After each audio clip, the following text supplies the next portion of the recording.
You know, when Cheryl said she, you knew it had to be me since the only girl in Delegates at one point in time. So for you women out there, think of the future. We need you up there for me. Anyway, I am so happy to be here and so blessed by your support of being elected to represent Senate District 8. You know, I was the last one in 28 because now Representative Santiago is 27. But 28, I think is there a 28 number in the House? No, I think it's sunsetted. See, I was so grateful to have sunset the number. I didn't even get a shirt. No, but now I represent Senate District 8, which, as you know, includes most of Volusia County, and I share with Senator Thrasher and Senator Simmons. And I also represent Marion County, parts of Marion County, a good part of Marion County, and a very small part of Lake County. So I've got a much broader perspective at this point in time. But what I have found is that the concerns are generally the same, the problems are generally the same. They may be very local nuances, but everyone wants what's best for Florida and really what's best for our families. So, and I do want to do a little shout out to Dwayne, since I leave the House and he actually votes for a budget. Oh my gosh. Thank you, Dwayne. But I'm proud to say that the Senate unanimously passed the budget this time. So, and you guys are not far behind. It's a good budget. There's a lot of funding for the things that we all deem are very important. And there's already been talk here about education, but I just want to assure people, because I know there was so much talk here at the local level about the impact of the DCD. And I want to assure you right now in the Senate we put forth a proposal to kind of supplement the DCD, which would affect probably, I think, maybe 47 counties. But we still have to work on our friends in the House. So we'll be probably back next year to talk to you guys. In any event, you know, in my last few years of tenure in the House, I worked on economic development and job creation, and I've kind of continued that in the Senate. They're probably my number one priority, specifically since I'm chairman of Finance and Tax. You've all heard about, which is my number one bill, which passed and is probably going to be signed this morning without me being there because I'm here. So you know how much I love you. It's probably going to be signed in Tampa this morning, and that's the manufacturing bill. That was.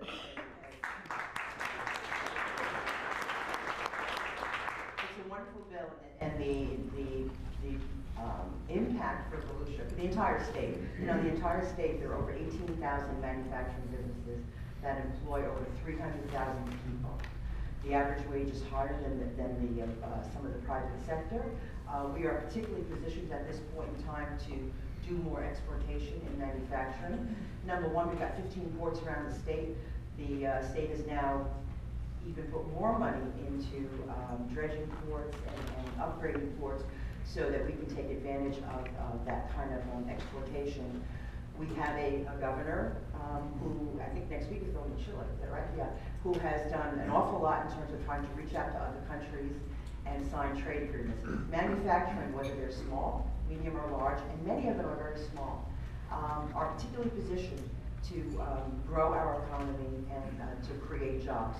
What this does, you know, is that it is a 3-year program which really exempts the sales tax on the purchase of manufacturing machinery and equipment. Why is that important? For some of the reasons I just told you, but we are not as competitive in the manufacturing area as so many other states, specifically the southern states that surround us. For instance, Georgia has no sales tax on the purchase of machinery and equipment. So we want to encourage these businesses to do what they can do, and that's to create jobs. One of the other things that's very important about the bill is oftentimes when we do incentives, existing businesses will say, well, my gosh, are you helping the new guys? What about me? I've been here for years and years and years, and you're helping the new guy. This bill specifically addresses that existing businesses are entitled to exemption as well as new businesses. So therefore, we encourage, we protect our homegrown businesses, and yet we encourage new businesses coming in.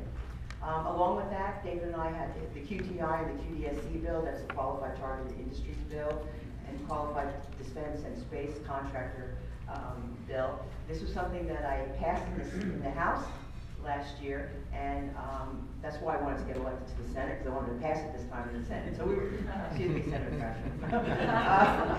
This year, Dave and I had that bill. That's a great bill, because that helps to encourage those kind of businesses, specifically in those targeted areas that have been very good at creating jobs. Remember, they only get these incentives once they create the job and once they retain the job according to a contract with the state. If they don't create them, they don't retain them, they don't get the bucks. So there's a lot of accountability in that particular program. One of the things that the Senate concentrated a lot on this year is transparency and accountability and incentives. Just as though we had some of those things built in the manufacturing bill and in the QTI bill, there was a great bill that was championed by Senator Gardner, and I actually was in charge of that bill during conference, and that was Senate Bill 406. What it does, it takes all the incentives that the state has, and it puts them on a rotating 3-year cycle of review. What happens oftentimes when we have incentives, we put them into place and we never look at them. We don't say, are they still working? Do they need to work better? Do we need to put our money someplace else? You know, how can we best spend the taxpayer dollars? And that's what this does. It sets up an automatic review. So every single program that's in the economic development arena has to go through that review. It puts them all on a website. We have them on a website now, but it's not so user-friendly. That's going to get a lot more friendly so that you and I can see where all of our tax incentive money is going. I also want to talk a little bit about the Speedway. Obviously, I had the bill in the Senate, and Dave and I had the individual bills, and as most of you know, then there was a bill that kind of set a process to review all of these types of sports complexes and arenas, etc. It's something that, assuming that the community still wants to work on, the Speedway wants to work on, it's probably going to have to be a lot of discussion about that. But yes, we do need to help our friends in the House. The Senate was able to, thank goodness, pass more than one reiteration of that bill. Now, what we did is we tried several ways of handling it. The individual bills, and there were some bills that were that produced $2 million in incentives and $3 million in incentives. And at the end, we were getting pretty concerned about the bill, and we put it on one of my property tax bills too, which promptly killed it. And then we put it on a transportation bill, which probably killed that bill. This is something we really need to work on. But I think there's a lot of dynamics and a lot of things happening, and I'm very appreciative for the support from the community, the support for our delegation. This delegation is wonderful. I can say that because I'm the chairwoman of the delegation. They are committed, they love what they do, they love this community just as I do, and that's why they do it. And even though it's an early morning for all of you, and I know it's already out here, it's important. It's important for you to hear from us, but you know what? It's also important for us to know that you are behind us and that you have our backs.